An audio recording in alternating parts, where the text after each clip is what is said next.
Hello, everyone. Gary Laubach and Mike Joseph. Glad you are with us. A huge football game coming up on Saturday, 12:30 kickoff as we go against Colgate. And I'll tell you what, Lehigh wins, Lafayette wins. They're guaranteed to play for the championship in a couple of weeks. But we're not supposed to look ahead, right? No, you never look ahead. The stars are aligning, but we won't look that far. We will not look that far. Lafayette, of course, with no losses, tied for first place with Lehigh. They're also 4-0. Everybody else has 2 losses. We always say you lose 2 in this league, you're probably done as far as championships are concerned. But Colgate still has an outside chance because both Lehigh and Lafayette have 2 games to play. Mike, let's look back at the game played by Lafayette against Holy Cross. First of all, I always hated going to Holy Cross. I have so many bad memories at Holy Cross, and the snow and the booth up there was absolutely horrible. Lafayette didn't play a great offensive game this week, but they played a great defensive game.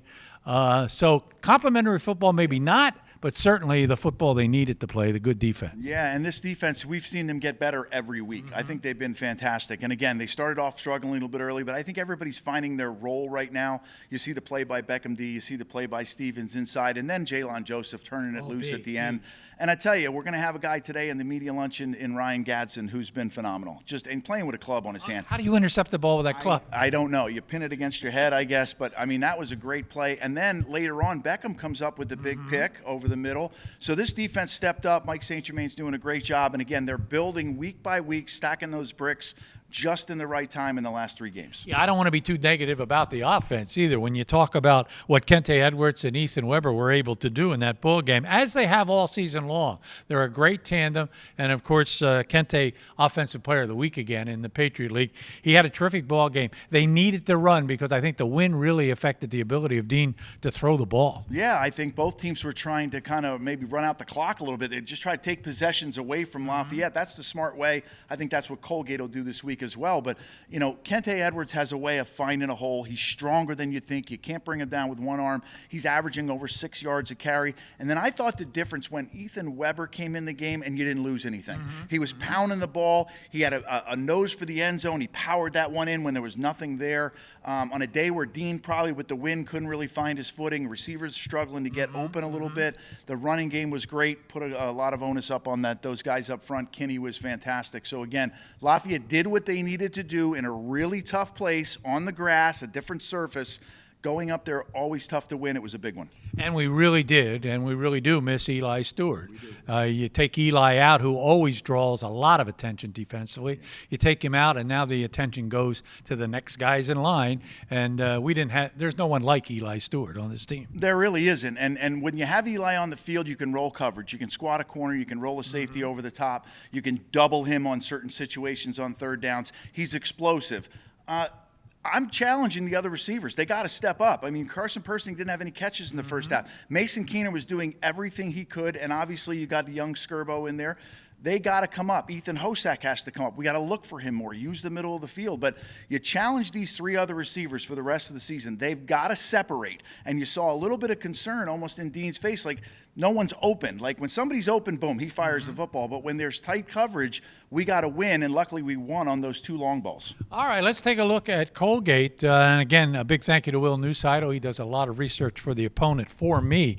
They have a brand new head coach in Kurt Fitzpatrick. That's so unusual at Colgate. You know, we're so used to coaches being there forever. Dick Biddle, 18th season.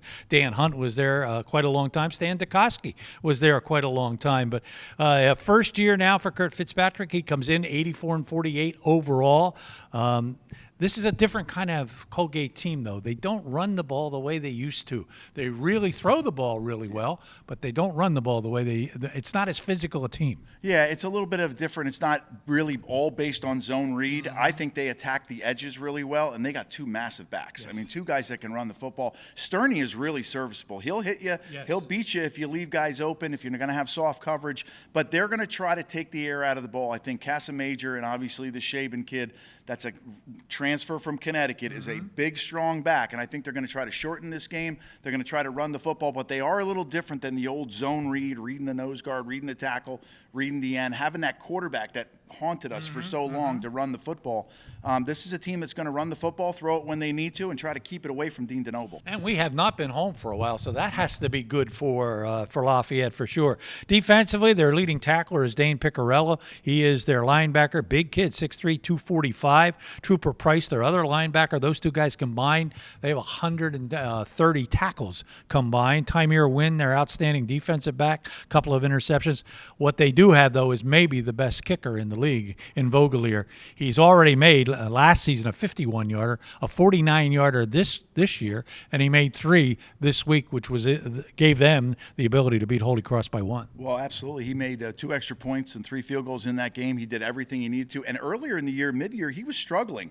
They almost replaced him, but he's come back strong. Give him a lot of credit. I mean, and be able to kick the ball when your home field is in Hamilton, New York, where the weather is always affecting you. I mean, he's a good one. So we can hopefully it doesn't come down to that. Lafayette had a tight game this past week, opened up that 2-score lead at the end. But this is a team, as Chalk says, if you don't show up, you're going to lose. You have to show up every week, and thank God we have this one at home. And talking about tight games, 2 weeks ago they won by 1 in a game where they really came back against Holy Cross after being down by 3 scores in that ball game. They win at 29-28, and this past week they beat a Merrimack team just by a field goal, and that field goal came in overtime. So you don't want this one to come down to the very end. You really don't. And again, if you got to battle for the football, you mentioned Win in the back to the corner. These guys take the football away. The one thing they can do is rush the passer as well. They have 14 sacks just behind Lafayette. They don't give up a lot of sacks offensively, but again, this is a team that's just looking for you to make a mistake so they can capitalize. Lafayette has to play a clean game. They certainly have to do that. The other games in the league this week, Holy Cross is at Lehigh, Bucknell is at Fordham, Richmond is at Georgetown, but the big football game is going to be Lafayette. Colgate, 12:30 kickoff, not a cook-off. We may have that too at about 12 o'clock. We'll have the cook-off. That's when the game will start. Mike and I will be there. Make sure you go inside the huddle with Mike this week.